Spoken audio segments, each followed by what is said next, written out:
What's up, editors? Thank you so much for coming back. I hope I haven't disappointed so far, but we're gonna try something even newer today. You know, I couldn't help but think back on a time of simpler days. Days when worries were far less frequent and the hardships were so few. I'm talking about the times back when I was skateboarding.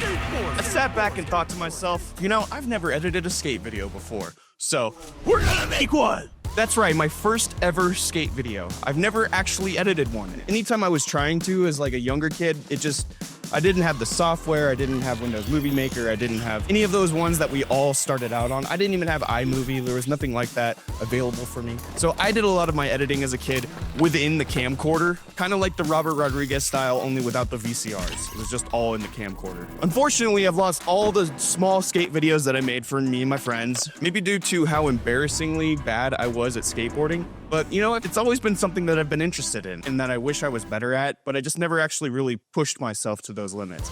But with who we are meeting today, we are about to change all of that. This person deserves a kick-ass skate video all around. This guy, he's always had the juice, you know what I'm saying? He's got that juice. And it's really cool. Come along with me as we get into our first ever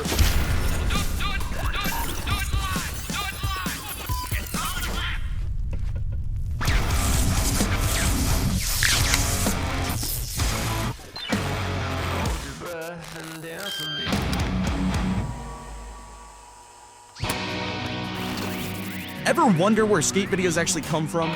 Spoiler, it wasn't YouTube. It was VHS tapes, parking lots, and a whole lot of DIY grit. In the late 70s and early 80s, skaters were already filming each other with their dad's Super 8s and bulky camcorders. But the bigger shift came in 1984, when Pal Peralta released Bones Brigade Video Show. That VHS wasn't just tricks, it was storytelling. Music, style, skateboarding had a movie screen all its own. By the 90s, skate videos had become the lifeblood of the culture. Crews like Plan B, Girl, and World Industries dropped legendary tapes that kids traded, copied, and wore thin. But that was also the golden age of the Sponsor Me video.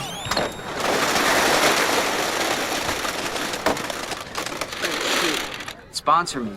Two very popular words. If you really wanted to get noticed, you sent out a VHS, or later a DVD, with your best lines. It was raw proof you could hang with the big leagues. For some skaters, their tape was the only ticket out of their hometown and into the industry spotlight.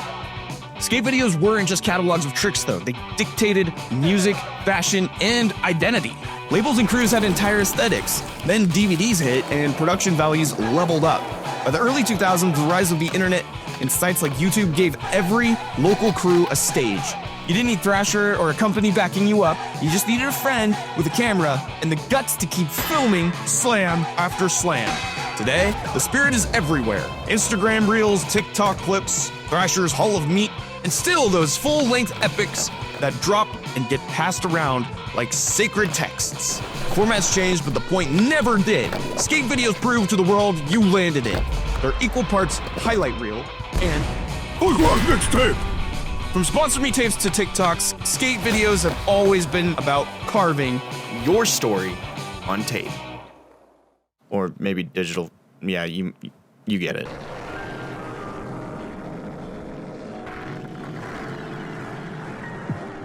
I don't think I've picked up a skateboard for close to 7 years.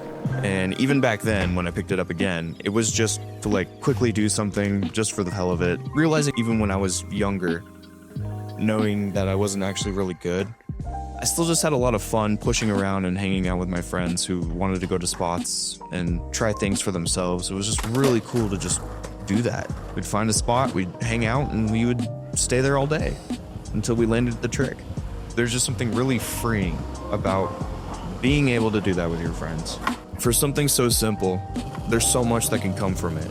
And that's what I think I grasp the most when I think about skateboarding. And honestly, I think drew a huge part in what I became today. I've always loved playing the video games and flipping through the magazines just to like look at the artwork, and the photography alone still impacts me exponentially to this day. It was such a broad open world with one focal point. A person doing a kick-ass trick or doing something crazy in the middle of the photo. And with all that, let's get to the point of why we're here to begin with.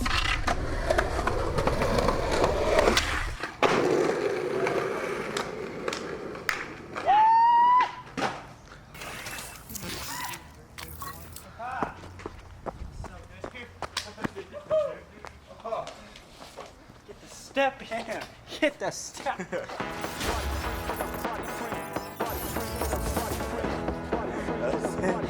Not great. Get that meow meow.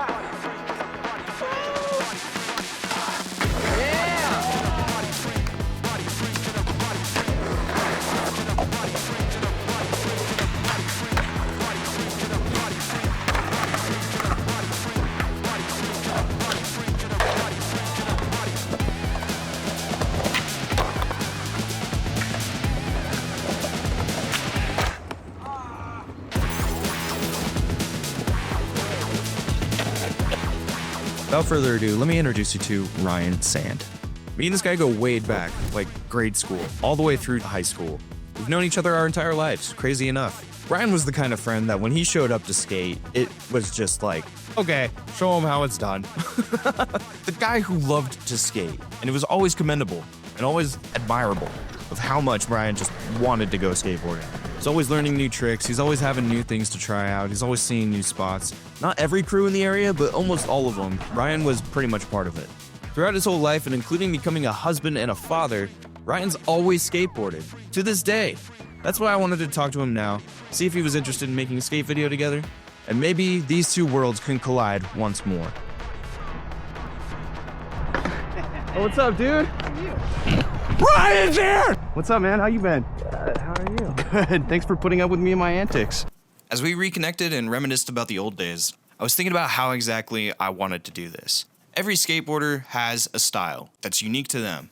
I want to understand Ryan's style and where the passion came from to begin with. I don't know. I skated. I ate, sleep, breathe, skate. After school, go skate. Get home at dark, you know, and then eat, go to sleep, go to school, go skate. Like, that's all it was. That's how I remember you, Yeah. man. Not gonna lie. That's all I wanted to do. Yeah. Every time I think of this park, I think Ryan Sand. That's what it is. I've been coming here for 20 years. 20 years? Is this the park where you think you've gotten like the highest ollie you've ever done or the highest reach you've ever gotten? No, I mean, I've done bigger stairs than that because that's the bank four. It sounds silly. It's a bank four. It's cooler than a four. Yeah, But it is way cooler than a 4. no, like I've done a lot bigger. Okay. I've always been like a rail guy, and I used to be a stair guy, not so much anymore. It comes with getting old. Has it always been like your favorite style of skating? Has just been street or more like Oh, absolutely. horseshoe? I didn't get bowls? into that till like after high school. Really? And then it made me a better skater. Whenever I see kids skating, I tell them to go to the bowl first because you learn control a lot better. And you don't have to huck yourself down something to like get good at it because you can learn there and like learn how to feel your board instead of learning how to throw it. Do you recall the scariest moment you've ever had? Skating? Yeah. Like pressure-wise, like to do something? Yeah. Competitions, always. Yeah, I used What was to- your competition life like? My first skateboard sponsor, Drawn, we'd go down to like SoCal all the time. And that's like a whole different world. Like 8-year-olds are doing the gnarliest shit. Like, I feel good skating here, and then those kids come here and I'm like, dude, this is silly. Yeah. You're like, oh, I'm just gonna go But home. it's incredible to see. I feel like I don't do well under pressure, but I remember we were skating, it's called Epic Skate Park in Rockland, and it was like probably the biggest competition I ever did. And I ended up getting 3rd, which did not think I was gonna do that.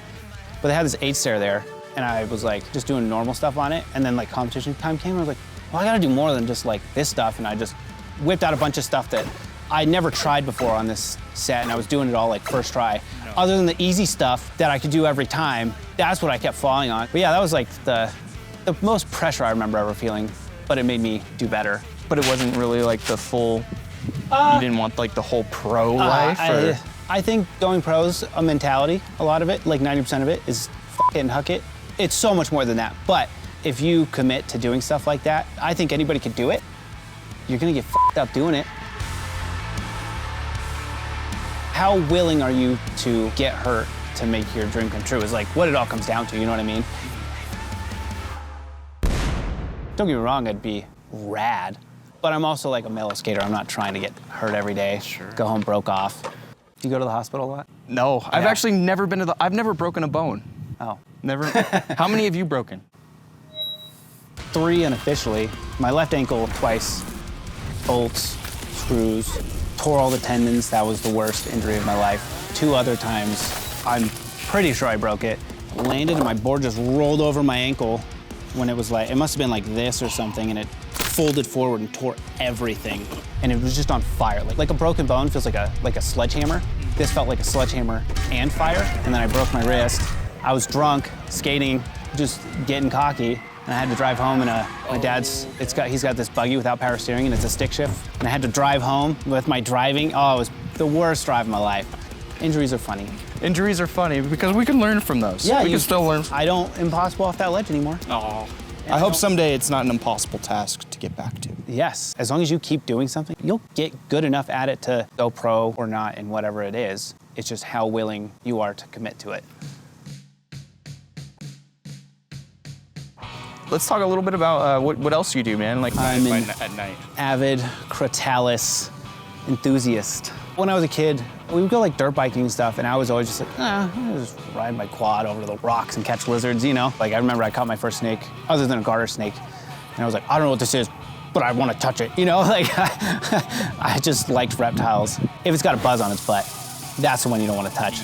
I wasn't allowed to keep reptiles as a kid, so when I turned 18, I kind of went crazy and just got a bunch of reptiles. We had a big party zoo house. Centipedes, super dangerous if you're messing with them wrong. Rattlesnakes, obviously dangerous. I like big snakes that potentially can hurt you. A ball python isn't for me because it's just a pet rock. I like things that'll definitely strike at me, will react to everything that I do. Get rattled, rattlesnake relocation. There's a phone number. If you got a rattlesnake on your property, hit us up. There's a lot of us. 775-234-8844. They do dog training for rattlesnake avoidance. Anti-venom is $10,000 a vial. Usually you need at least, for a dog, it'd probably be less, probably like 3 or 4, maybe more. You got bit in the hand by a rattlesnake? A Western Diamondback, right away, trying to hook it with my snake hook. And then it went under this giant boulder, and I thought the hole went back. Out of blatant negligence, I just hear my friend like, don't let it get away. It just like joke. He's not telling me to grab it, but it went under a rock, and I thought the rock went in, and I was out of my mind, and I saw the tip of the tail, and I tried to like scoop it back, and it just hit my finger. Oh, man. Yeah. And I was praying it was a dry bite, and I opened my hand, and it's just whoop. And I was like, oh. It was bad, but it wasn't that bad. They kicked me out of the hospital in 14 hours because they didn't want anybody not for COVID there. But they treated your finger. Yeah. Okay. It was all good. When they kicked me out, I was like a little surprised. I was like, I'm not gonna lose a digit or anything. Yeah. They're like, no, everything's. You're like, we don't have to amputate. Well, yeah. I get to keep righty. Oh my God, that is terrifying. Don't get me wrong, I always wanted to be a pro skater. Sure. But it's funny too, because you look at it now and like most pros have like other jobs. 90% of them. There's like 10% that probably like skate all day. Just skate, Make a living. Yeah. The other ones that like work at UPS and then go skate would get minimal money from sponsors. Not knocking any sponsors, just that's how professional skateboarding is. There's not a whole lot of money in it right now. In like the early 2000s, anybody who was a pro was making so much money. Yeah, that was like the golden era. Raking it in, yeah, totally. Yeah. That's what every kid was so inspired to go for. Yeah, too. that's what. The video games and like Viva La Bam, Jackass, Tony Hawk. Skate. I play Skate 3 to this day all the time. What always made you stick with it? I think I don't know. I don't like not being the best at things. So I try. I'm not the best by no means, but I try. I have the mentality. You're just saying like whenever you go into something, it's always 100%. Yeah, almost. I don't try and mess around with the little stuff. I'd rather fail big and learn how to do it the right way, doing the hardest thing, than just doing the easy little things.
That's what I fall on.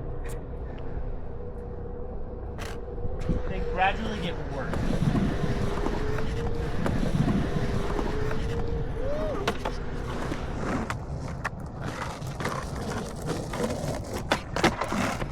I think what I took away the most with my time with Ryan is what he said about putting everything you got into what matters to you.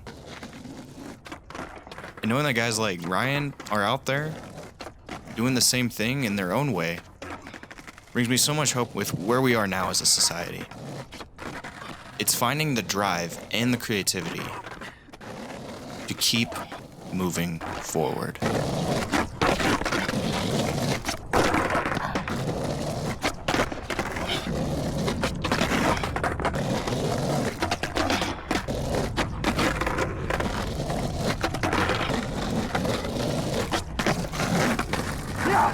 And I finally landed a kickflip.